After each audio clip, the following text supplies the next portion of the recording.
नमस्कार दोस्तों, आप सभी पेंशन भोगियों, कर्मचारियों और हमारे नियमित दर्शकों का एक बार फिर से दिल से स्वागत है इस YouTube चैनल पर, जहां पेंशन, सैलरी और सरकार की हर बड़ी नीति का सही विश्लेषण आप तक सबसे पहले पहुंचाने की कोशिश की जाती है। आज का वीडियो बेहद खास, बेहद संवेदनशील और सीधे आपकी जेब और आपके भविष्य से जुड़ा हुआ है। कर्मचारी भविष्य निधि संगठन यानी EPFO, कर्मचारी पेंशन योजना यानी EPS 95 और केंद्र सरकार के महंगाई भत्ते व महंगाई राहत में हुई ताज़ा वृद्धि, इन तीनों पर एक साथ बड़ी अपडेट सामने आ रही है, जिसे हर पेंशनर और हर सरकारी कर्मचारी को विस्तार से समझना बहुत जरूरी है। दोस्तों, पूरे देश में इस समय चर्चा का सबसे बड़ा विषय है, क्या EPFO की न्यूनतम पेंशन 1000 रुपये से बढ़ाकर 7500 रुपये प्रति माह की जा सकती है? क्या 2025 के अंदर कोई बड़ा फैसला आने वाला है? और इसके साथ साथ केंद्र सरकार ने महंगाई भत्ते यानी DA तथा महंगाई राहत यानी DR में जो ताज़ा 3% की बढ़ोतरी की है, इससे आपकी सैलरी और पेंशन में वास्तविक रूप से कितनी बढ़ोतरी होगी, कितनी एरियर राशि मिल सकती है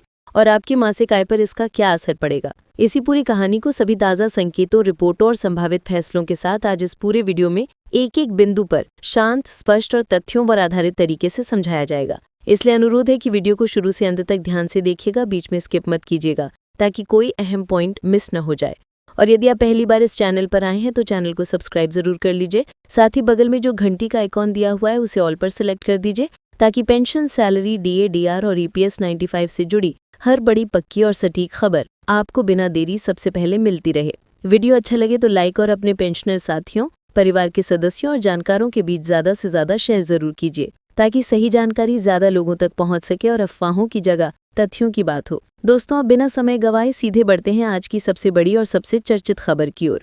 EPFO की न्यूनतम पेंशन में संभावित बढ़ोतरी और 3000 रुपये पेंशन की उम्मीदों पर। दोस्तों, कर्मचारी भविष्य निधि संगठन के तहत जो भी सदस्य कर्मचारी पेंशन योजना यानी EPS 95 के अंतर्गत आते हैं, उन सभी के लिए समय सबसे बड़ा प्रश्न ये है कि क्या उनकी न्यूनतम पेंशन, जो फिलहाल 1000 रुपये प्रति माह है, उसे बढ़ाकर 3000 रुपये प्रति माह किया जाएगा या नहीं। देश भर में लाखों EPS 95 पेंशनर्स लंबे समय से इस मांग को उठा रहे हैं कि वर्तमान समय में 1000 रुपये की पेंशन से ना तो घर का खर्च चल सकता है, ना ही दवाइयों और इलाज जैसे जरूरी खर्च पूरे हो पाते हैं। कई पेंशनर खुलकर ये कह चुके हैं कि अकेले दवाइयों पर ही महीने के लगभग 1000 रुपये या उससे भी ज्यादा खर्च हो जाते हैं। ऐसे में 1000 रुपये की न्यूनतम पेंशन को वे बिल्कुल भी पर्याप्त नहीं मानते। इसी वजह से न्यूनतम पेंशन को 3000 रुपये प्रति माह करने की मांग फिर से राष्ट्रीय स्तर पर तेजी से उठी है। विभिन्न पेंशनर संगठन, EPF और EPS 95 से जुड़े समूह सोशल मीडिया प्लेटफॉर्म पर लगातार इस मुद्दे को ट्रेंड करा रहे हैं। हैशटैग के माध्यम से राष्ट्रीय स्तर पर इस मुद्दे को उठाया जा रहा है, जिससे ये विषय नेशनल ट्रेंडिंग पॉइंट बन चुका है। इन आंदोलनों का दबाव कहीं न कहीं नीति निर्माताओं तक जरूर पहुंचता है और यही वजह है कि EPFO पेंशन बढ़ोतरी का मुद्दा बार बार चर्चा में आ रहा है। अब बात करते हैं उन सरकारी कर्मचारियों और पेंशनर वर्ग की जो केंद्र सरकार से सैलरी और पेंशन लेते हैं तथा जिनके लिए महंगाई भत्ते यानी DA और महंगाई राहत यानी DR में ताज़ा बढ़ोतरी को लेकर बेहद अहम घोषणा की गई है। दोस्तों, महंगाई लगातार बढ़ रही है, रोजमर्रा के सामान की कीमतें ऊपर जा रहे हैं और ऐसे समय में कर्मचारियों के वास्तविक वेतन मूल्य यानी रियल इनकम को बचाए रखने के लिए महंगाई भत्ते में समय समय पर वृद्धि की जाती है। यही कारण है कि केंद्र सरकार ने हाल ही में महंगाई भत्ते यानी डियरनेस अलावेंस और पेंशनर्स के लिए महंगाई राहत यानी डियरनेस रिलीफ में महत्वपूर्ण वृद्धि को मंजूरी दी है। सरकार की इस घोषणा से देश भर के लाखों केंद्र सरकारी कर्मचारियों और पेंशनर्स के चेहरे पर मुस्कान आ गई है। ये कदम न केवल उनकी मासिक सैलरी और पेंशन में इजाफा करेगा, बल्कि बढ़ती कीमतों के दबाव से राहत देने में भी अहम भूमिका निभाएगा। ताज़ा जानकारी के अनुसार महंगाई भत्ते यानी DA में 3% की वृद्धि को मंजूरी दी गई है। ये वृद्धि 1 जुलाई 2025 से प्रभावी मानी जाएगी। बढ़ोतरी से पहले DA की दर 55% थी और अब इसमें 3% की बढ़त के बाद ये बढ़कर कुल 58% हो गई है।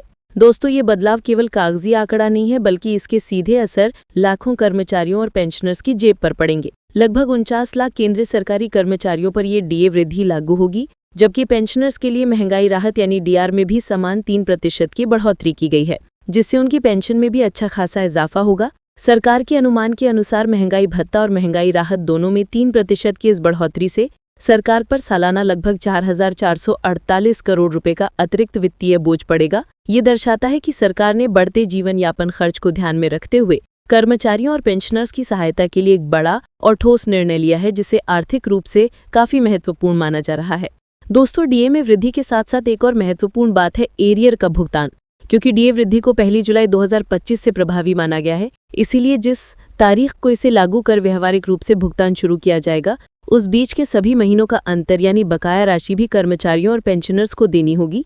ये बकाया रकम एक मुश्त राशि के रूप में संबंधित कर्मचारियों और पेंशन धारकों के बैंक खातों में ट्रांसफर की जाएगी। इससे उन्हें एक अतिरिक्त वित्तीय सहायता मिलेगी, जिसका उपयोग वे अपने परिवार की ज़रूरतों, बच्चों की पढ़ाई, कर्ज चुकाने, घर की मरम्मत या अन्य आवश्यक खर्चों में कर सकते हैं। इस तरह देखा जाए तो डीओ और डीआर में 3% की इस वृद्धि का सीधा फायदा 2 स्तर पर मिलेगा।